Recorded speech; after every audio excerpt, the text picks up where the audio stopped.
Number 90 by B.M.Croker and read by Chris Halton. For a period extending over some years, a notice appeared periodically in various daily papers.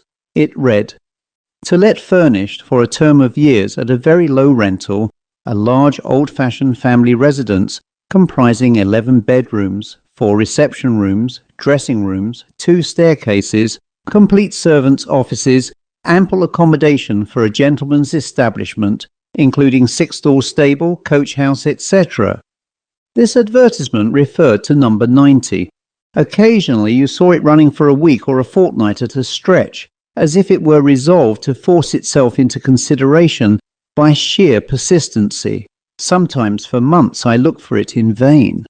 Other folk might possibly fancy that the effort of the house agent had been crowned at last with success, that it was let and no longer in the market.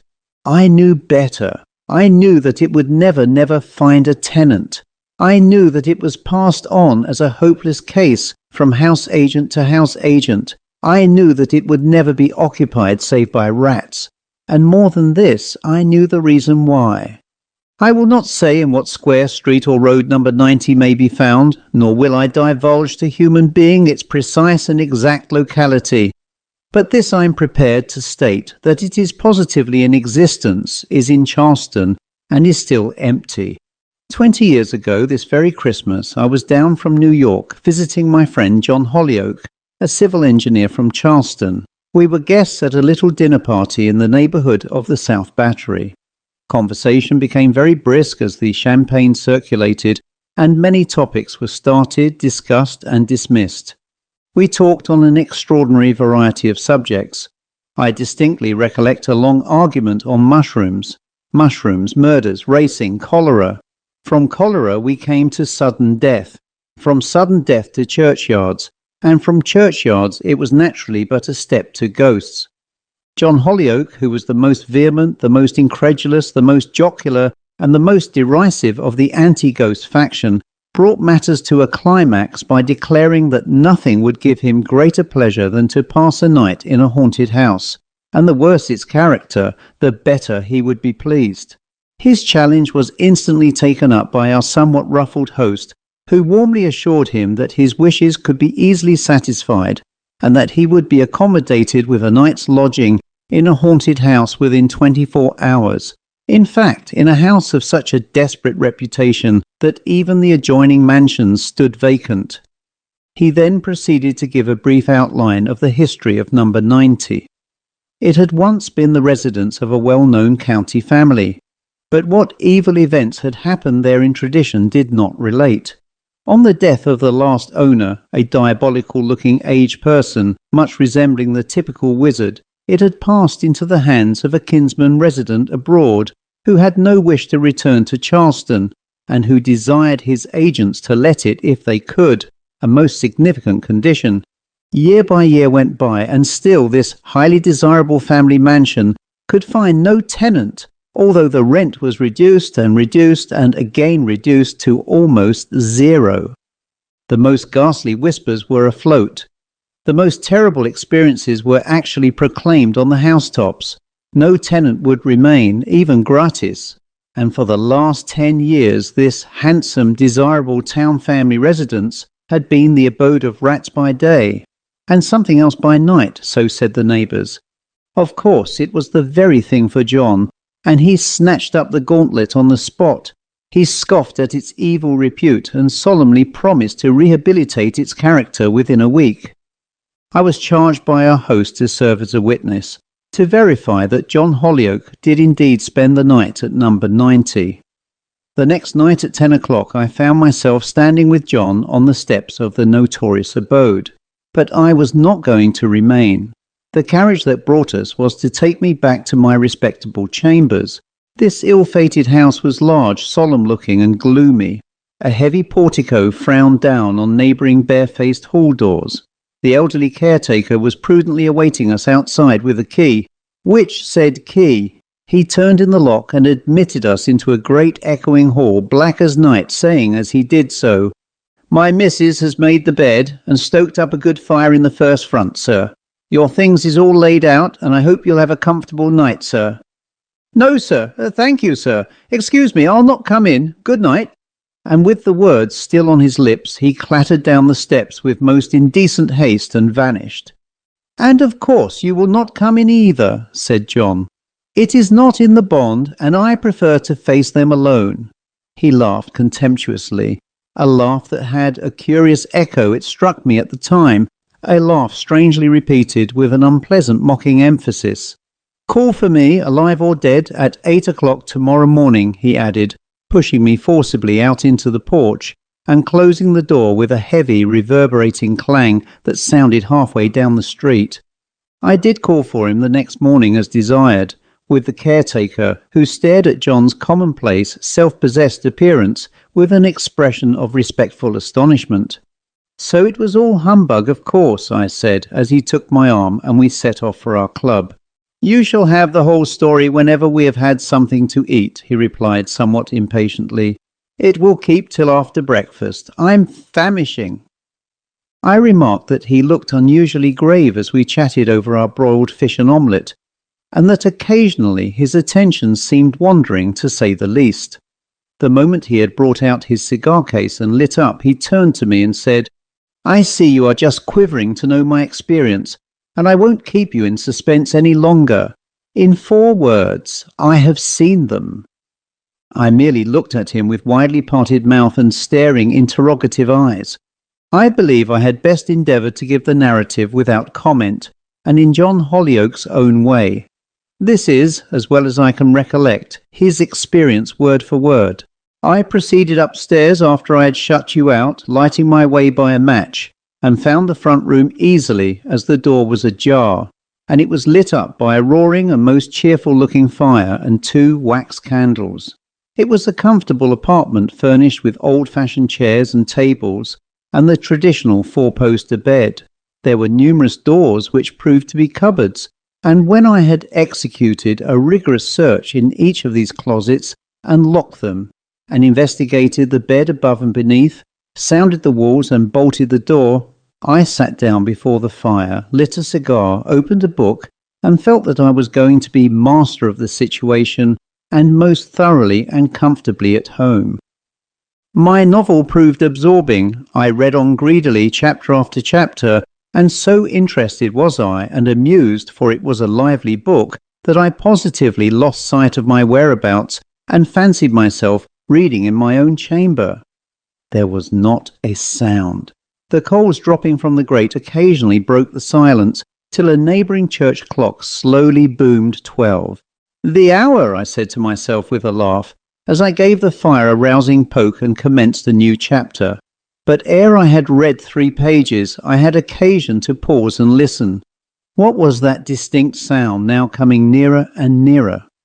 "Rats, of course," said common sense. It was just the house for vermin. Then a longish silence. Again a stir, sounds approaching, as if apparently caused by many feet passing down the corridor. High-heel shoes, the sweeping switch of silken trains. Of course it was all imagination, I assured myself. Or rats. Rats were capable of making such curious, improbable noises. Then another silence, no sound but cinders and the ticking of my watch, which I had laid upon the table. I resumed my book, rather ashamed and a little indignant with myself for having neglected it, and calmly dismissed my late interruption as rats. Nothing but rats. I had been reading and smoking for some time in a placid and highly incredulous frame of mind, when I was somewhat rudely startled by a loud single knock at my room door. I took no notice of it, but merely laid down my novel and sat tight. Another knock, more imperious this time. After a moment's mental deliberation, I arose, armed myself with the poker, prepared to brain any number of rats, and threw the door open with a violent swing that strained its very hinges, and beheld, to my amazement, a tall powdered footman in a lace scarlet uniform, who, making a formal inclination of his head, astonished me still further by saying, "Dinner is ready." "I'm not coming," I replied without a moment's hesitation, and thereupon I slammed the door in his face, locked it, and resumed my seat, also my book, But reading was a farce. My ears were aching for the next sound. It came soon. Rapid steps running up the stairs, and again a single knock. I went over to the door and once more discovered the tall butler, who repeated with a studied courtesy, "Dinner is ready and the company are waiting." "I told you I was not coming. Be off and be hanged," I cried again, shutting the door violently. This time I did not make even a pretence at reading. I merely sat and waited for the next move. I had not long to sit. In 10 minutes I heard a third loud summons. I rose, went to the door and tore it open. There, as I expected, was the servant again, with his parrot speech. "Dinner is ready, the company are waiting, and the master says you must come." "All right then, I'll come," I replied, wearied by reason of his importunity, and feeling suddenly fired with a desire to see the end of the adventure.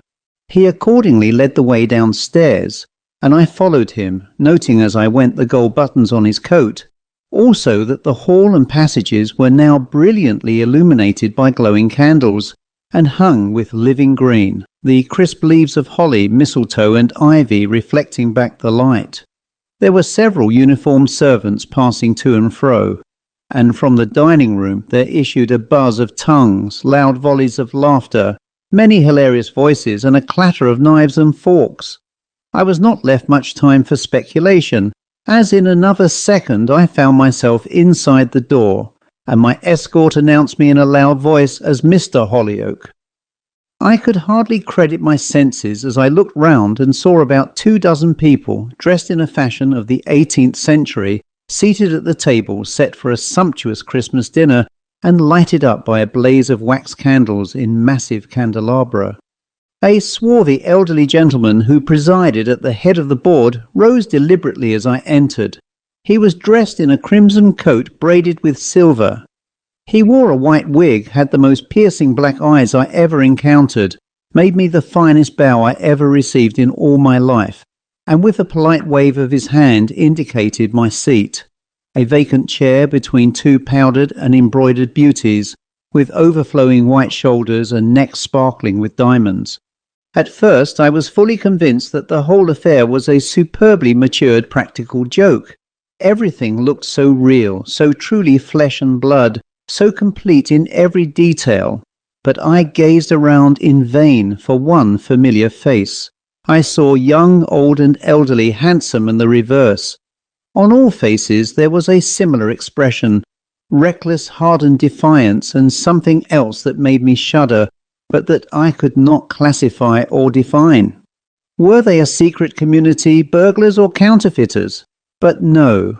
In one rapid glance I noticed that they belonged exclusively to the upper stratum of society, bygone society. The jabber of talking had momentarily ceased, and the host, imperiously hammering the table with a knife handle, said in a singularly harsh, grating voice, "Ladies and gentlemen, permit me to give you a toast. Our guest," looking straight at me with his glittering coal-black eyes. Every glass was immediately raised. 20 faces were turned towards mine, when, happily, a sudden impulse seized me. I sprang to my feet and said, "Ladies and gentlemen, I beg to thank you for your kind hospitality, but before I accept it, allow me to say grace." I did not wait for permission, but hurriedly repeated a Latin benediction. Ere the last syllable was uttered, in an instant there was a violent crash, an uproar, a sound of running, of screams, groans and curses, and then utter darkness. I found myself standing alone by a big mahogany table, which I could just dimly discern by the aid of a street lamp that threw its meagre rays into the great empty dining room from 2 deep and narrow windows. I must confess that I felt my nerves a little shaken by this instantaneous change from light to darkness, from a crowd of gay and noisy companions to utter solitude and silence. I stood for a moment trying to recover my mental balance. I rubbed my eyes hard to assure myself that I was wide awake, and then I placed this very cigar case in the middle of the table as a sign and token that I had been downstairs, which cigar case I found exactly where I left it this morning, and then went and groped my way into the hall and regained my room. I met with no obstacle en route. I saw no one. But as I closed and double-locked my door, I distinctly heard a low laugh outside the keyhole, a sort of suppressed malicious titter that made me furious. I opened the door at once. There was nothing to be seen. I waited and listened, dead silence. I then undressed and went to bed, resolved that a whole army of butlers would fail to allure me once more to that Christmas feast. I was determined not to lose my night's rest. Ghosts or no ghosts. Just as I was dozing off, I remember hearing the neighbouring clock chime 2. It was the last sound I was aware of. The house was now as silent as a vault. My fire burnt away cheerfully. I was no longer in the least degree inclined for reading, and I fell fast asleep and slept soundly till I heard the cabs and milk carts beginning their morning career. I then rose, dressed at my leisure, and found you, my good faithful friend, awaiting me rather anxiously on the hall door steps. I have not done with that house yet. I am determined to find out who these people are and where they come from. I shall sleep there again tonight, along with my bulldog, and you will see that I shall have news for you tomorrow morning, if I am still alive to tell the tale," he added with a laugh. In vain I would have dissuaded him. I protested, argued, and implored. I declared that rashness was not courage, that he had seen enough, that I, who had seen nothing and only listened to his experiences, was convinced that number 90 was a house to be avoided. I might just as well have talked to my umbrella. So once more I reluctantly accompanied him to his previous night's lodging. Once more I saw him swallowed up inside the gloomy, forbidding-looking, re-echoing hall. I then went home in an unusually anxious, semi-excited, nervous state of mind. I lay wide awake, tumbling and tossing hour after hour, a prey to the most foolish ideas. Ideas I would have laughed to scorn in daylight. More than once I was certain that I heard John Hollyoake distractedly calling me, and I sat up in bed and listened intently. Of course it was fancy, for the instant I did so there was no sound. At the first gleam of winter dawn I rose, dressed, and swallowed a cup of good strong coffee to clear my brain from the misty notions it had harboured during the night. Then I invested myself in my warmest topcoat and set off for number 90. Early as it was but 7:30, I found the caretaker before me, pacing the pavement, his face drawn, with a melancholy expression. I was not disposed to wait for 8 o'clock. I was too uneasy and too impatient for further particulars of the Christmas dinner party. So I rang with all my might and knocked with all my strength. No sound within, no answer. But John was always a heavy sleeper. I was resolved to arouse him all the same, and knocked and rang and knocked incessantly for fully 10 minutes. I then stooped down and applied my eye to the keyhole. I looked steadily into the aperture till I became accustomed to the darkness, and then it seemed to me that another eye, a very strange, fiery eye, was glaring into mine from the other side of the door. I removed my eye and applied my mouth instead, and shouted with all the power of my lungs, "John! John Hollyoake!" How his name echoed and re-echoed up through that dark and empty house. He must hear that, I said to myself, as I pressed my ear closely against the lock and listened with throbbing suspense. The echo of Hollyoake had hardly died away when I swear that I distinctly heard a low, sniggering, mocking laugh, and that was my only answer, that, and a vast, unresponsive silence. I was now quite desperate. I shook the door frantically with all my strength. I broke the bell. In short, my behaviour was such that it excited the curiosity of a police officer who crossed the road to know what was up. "I want to get in," I panted, breathless with my exertions. "You'd better stay where you are," said the police officer. "The outside of this house is the best of it. There are terrible stories." "But there is a gentleman inside it," I interrupted impatiently. "He slept there last night, and I can't wake him. He has the key." "Oh, you can't wake him," returned the police officer gravely. "Then we must get a locksmith." But already the thoughtful caretaker had procured one, and already a considerable and curious crowd surrounded the steps. After 5 minutes of maddening delay, the great heavy door was opened and swung slowly back, and I instantly rushed in, followed less frantically by the police officer and the caretaker. I had not far to seek John Hollyoake. He and his dog were lying at the foot of the stairs, both stone dead. The end.